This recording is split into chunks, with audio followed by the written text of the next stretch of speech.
তাৰপিছত কোচিং কৰি মেলি বহুত মানে কি মই বহুত আগবাঢ়িব পাৰিছোঁ য'ত নেকি মই 5 বছৰ সপোন 2 মাহতে কমপ্লিট কৰিব পাৰিছোঁ মই 5 বছৰ ৰানিং কৰি দুমাহ কোচিং কৰি 2 মাহত কমপ্লিট কৰিব পাৰিছোঁ গোটেই পঢ়া শুনাৰ ক্ষেত্ৰত ছাৰে বহুত হেল্প কৰিছে মোক মেমে হেল্প কৰিছে গোটেই যোৰহাট ডিষ্ট্ৰিক্টৰ লাৰ্ণাৰ্ছ বুলি ক'লে মই বহুত ভাল পাওঁ আৰু ইয়াতকৈ আৰু বেছি ভাল চেণ্টাৰ নাই যেন অনুভৱ কৰোঁ মোৰ আগতে SI দিছিলোঁ মানে কি তেতিয়া পঢ়িব চান্স নাপাইছিলোঁ মানে ৰানিঙত ব্যস্ততাৰ কাৰণে পঢ়িব ইমানখিনি সুবিধা নাপাইছিলোঁ লাৰ্ণাৰ যেতিয়া আহিছোঁ তেতিয়াৰ পৰাই মই মানে পঢ়িবলৈ শিকিলোঁ ছাৰে শিকালে মেমে শিকালে গোটেই মানে কি বুলি ক'ম মই ভাষাই নাই মানে ভাল লাগিছে আমাৰ আজি এই অনুষ্ঠানৰ পৰা 24 জনক আমি সম্বৰ্ধনা দিব পাৰিছোঁ আমাৰ ইনষ্টিটিউটখন এতিয়ালৈকে আমাৰ 2.5 বছৰ সম্পূৰ্ণ হৈছে 2.5 বছৰ আমি 24 জন ষ্টুডেণ্ট শিক্ষাৰ্থী উন্নীত হৈছে তেওঁলোকে চাকৰি লাভ কৰিবলৈ সক্ষম হৈছে যিহেতু এটা ইনষ্টিটিউটৰ মূল উদ্দেশ্য হৈছে তেওঁলোকক চাকৰি প্ৰদান কৰা মানে আমাৰ ইনষ্টিটিউট যিটো কম্পিটিটিভ এক্সামৰ কাৰণে আমাৰ ক্লাছ প্ৰভাইড কৰা হয় আমাৰ মেইন উদ্দেশ্য হৈছে চাকৰি প্ৰভাইড কৰা আৰু আজি আমি সেইটো সক্ষমে খুবেই আনন্দিত লাভ কৰিছোঁ আৰু ইজনক যথেষ্ট সহায় কৰিছে যিকোনো পাইছে গোটেইজন আহিছে 2 এজন আহিব পৰা নাই বিশেষ সুবিধাৰ কাৰণে আৰু আমাৰ এনেদৰে আমাৰ এই জাৰ্ণি চলি থাকিব মই আহিছোঁ যোৰহাটৰ তৰাজনৰ কৈছোঁ তৰাজনৰ এতিয়া নতুনকৈ আমাৰ ৰিলায়েন্স ডিজিটেলৰ যিটো শ্ব'ৰুম হয় তাৰ সন্মুখৰ ৰাস্তাটোতে আছে আমাৰ বিশেষকৈ আমাৰ কম্পিটিটিভ এক্সাম যিবোৰ 1 ডে কম্পিটিটিভ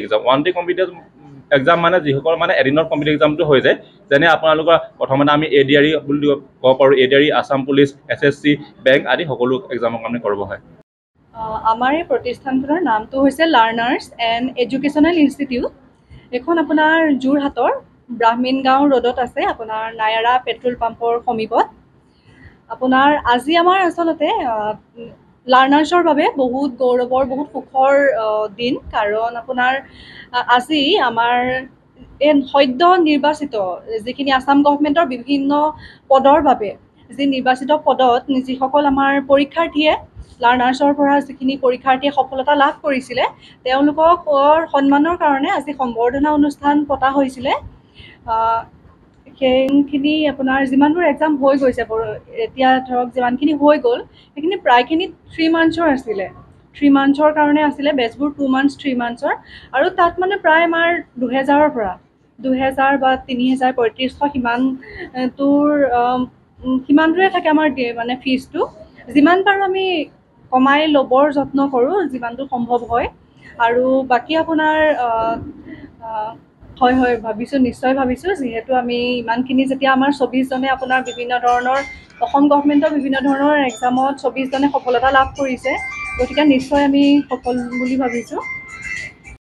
আজি আমাৰ কাৰণে খুবেই গৌৰৱৰ দিন আমাৰ যিহেতু লাৰ্ণাৰ্ছ এণ্ড এডুকেশ্যনেল ইনষ্টিটিউশ্যনৰ পৰা যিসকল কেণ্ডিডেটে অসম আৰক্ষীত নিযুক্তি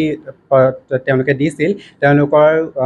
আমাৰ 99%ই ইয়াত উত্তীৰ্ণ হ'বলৈ সক্ষম হৈছে আৰু মই যোৱা বছৰ আচলতে 16 অক্টোবৰত ইয়াত আহিছোঁ আজি 17 অক্টোবৰ এবছৰ দিনত যিটো সপোন লৈ আহিছিলোঁ যাতে মই এই যিটো মোৰ সপোন আছিল সেই সপোন আজি বাস্তৱায়িত হৈছে সেয়াৰ মই তাৰ শ্ৰেয় মই আমাৰ ছাৰ আৰু মেমক দিব বিচাৰিম লাৰ্ণাৰ্ছ ইনষ্টিটিউশ্যনৰ যিমানখিনি কৰ্মকৰ্তা আছে সকলোকে মই ধন্যবাদ জ্ঞাপন কৰিছোঁ ইয়াত যিহেতু আমি সকলোৱে মিলা প্ৰীতিৰে এটা পৰিয়ালৰ দৰে আমি থাকোঁ আমি ইয়াত ৰিজনিং মেথছ হওক আচলতে মেথছ বুলি ক'লে সকলোৰে মনত এটা ভয় থাকে গতিকে আপোনালোক আহক আপোনালোকে নিশ্চয় দেখিব যে মোৰ মনতো ভয় আছিল আমাৰ সকলোৰে মনতে ভয় আছিল মেথছ বুলি ক'লে এটা ভয় থাকে সেই ভয় একেবাৰে নাইকিয়া হৈ যাব আচলতে ছাৰে যি ধৰণে পঢ়ায় আমাক মেমে যি ধৰণে পঢ়ায় সেইখিনি আচলতে খুবেই শলাগ ল'বলগীয়া আৰু সেইকাৰণে হয়তো আজি অসম আৰক্ষী মই UB কনষ্টেবলত নিযুক্তি লাভ কৰিবলৈ সক্ষম হৈছোঁ আৰু আশা ৰাখিম যাতে ছাৰ মেমহঁতে আমাক সদায় অনুপ্ৰাণিত কৰে তেওঁলোকে সদায় আগবঢ়াই নিয়াত সহায় কৰে ধন্যবাদ